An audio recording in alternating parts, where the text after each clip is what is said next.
Hello, happy Sunday. You're on Tamara's paper trail, and today I'm going to bring you a fairly quick Tamara's tip, unless I get rambling like I tend to do. I'm sitting down here putting together some cards after my last class, and I thought I would share with you how to make this really cute little banner. I've seen this on a few cards lately, and to be honest, I was copying this card out of the Occasions catalog. It's on page 14. The version in the catalog is actually a shaker card, but this one I just kept it simple. We have a Melon Mambo base. These little squares or rectangles are cut out with the new rectangle stitched framelits, which are absolutely fabulous. Highly recommend them. You'll use them for years and years and years and years and years, and yeah, you need to own them. This little bit of fabulousness is from the designer series paper.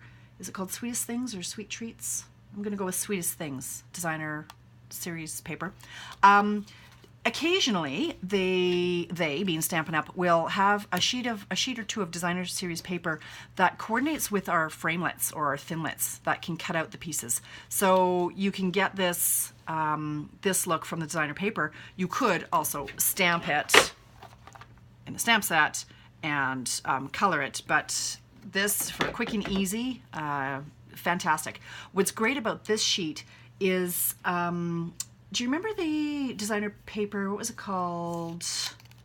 Something about happy birthdays, or I can't remember, but there was a big bear and there was a fox and a cute little girl and a poodle, whatever that one was called. Birthday, something with the word birthday in it.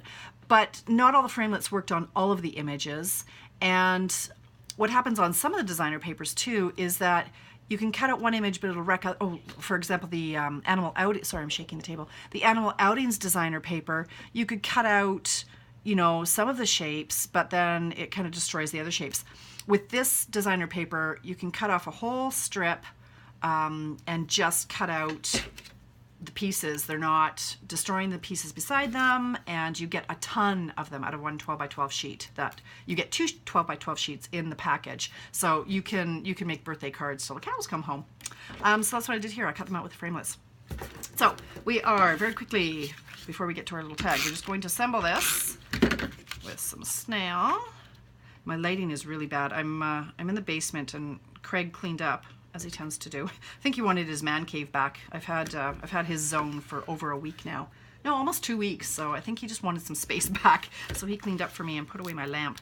So I'm in the main area, not my craft cave. This is where I hold my classes, in the basement. So I'm just popping these up on dimensionals, and I see the table is shaking, so hopefully you're not getting motion sickness. All right. Such a quick card. This is the one, I did a poll on my Facebook page, whether you liked it with the pink background and the white layer, or a white background and the pink layer. And it was by far the pink background won out on the votes. Okay, dimensional on the back of this little guy.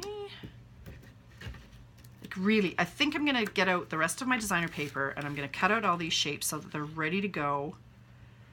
This will probably be one of the cards for my birthday stamp stack that's coming up on, I think it's February 17th. All right, so now, oh, and one more thing. I cut out, with the framelits, the coordinating framelits, one of these little bonbons out of our glimmer paper. These will have to be attached with a glue dot or a dimensional. Because of the waxy background, snail just won't cut it. So pop that on there and you're good to go.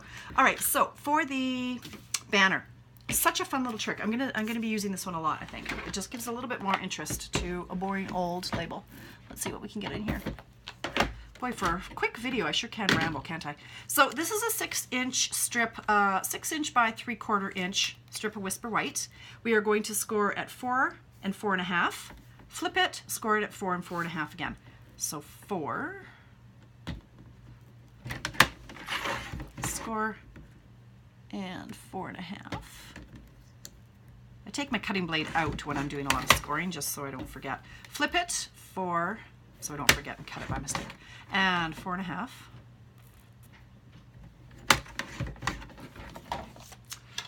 Okay, now I'm going to stamp the sentiments.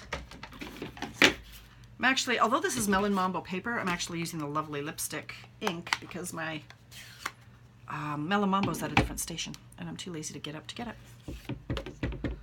Ink this up. Make sure you use a foam, the paper piercing mat so that you get a good crisp image. And pardon me if you get my head in the middle. I just took off my glasses, so now I can't see. All right, we're going to stamp this somewhere in the middle. I really wish the lighting was better. Stamp. Pretty good. All right, so now to get the little flag, you're just going to bend it down. Bend it down on the first score line. Oh, now you totally see it's not centered. Anyway, and then you're going to bend it up on the other fold and up on the other fold. I'm going to, we're just going to throw that one away because it's not centered and that's going to drive me a whole lot of crazy. Except I can't, because now I took off my glasses and I can't see. Okay, let's pretend it's accurate then. I will remove and fix later. Oh, we need to now make this a flag end. Here's my scissors. To make the dovetail, I guess, is it a dovetail? Yes. Old school with paper snips as opposed to with punch. Snip it right up the middle. Can you see that? Snip it up the middle. And then go from the corner to the cut. Corner to the cut. I can use my triple banner punch, which is on back order or low inventory if you're interested in buying that, just FYI. But this is a 3/4 inch strip and there's not a 3/4 inch section to that punch, so I'm just doing it old school.